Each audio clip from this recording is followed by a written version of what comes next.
We have been emphasizing first oil 2020. Unfortunately, it has slipped because the final investment decisions that were supposed to have been made last year were not made.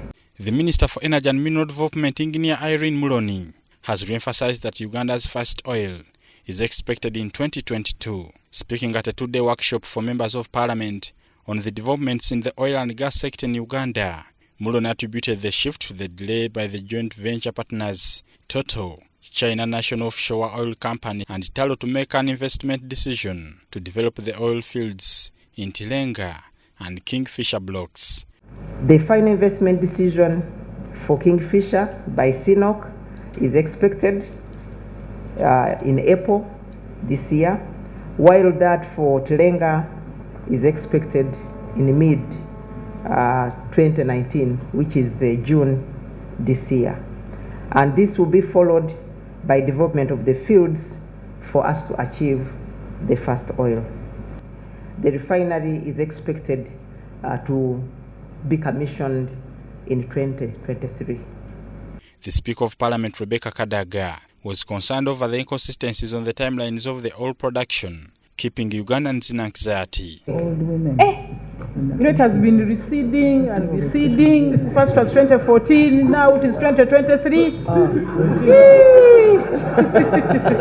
I think we want to know a real firm date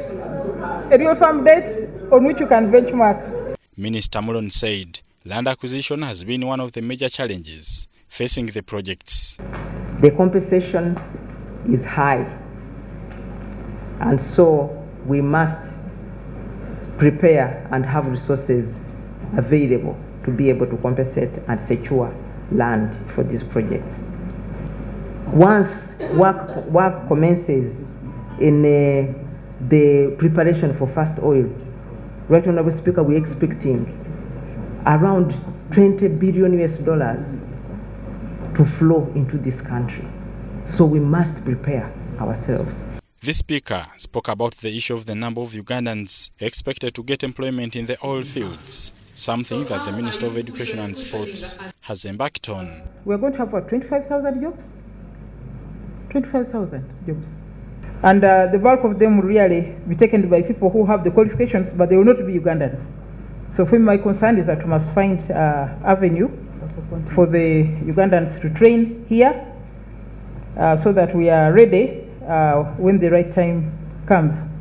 We are now embarking on involving the industry, that is the employers, in informing us on what are the competences needed by these employees in the industry, in the markets. So the government, the ministry in particular, has come up with the TVET policy, which was good enough passed by cabinet last week. And with the TVET policy, it's creating a framework where the private sector is going to lead and inform how we shape the skilling of our people. The first target for the first oil was 2013, which was pushed to 2015-2016 and eventually 2018. The date was later pushed to 2020 and now 2022.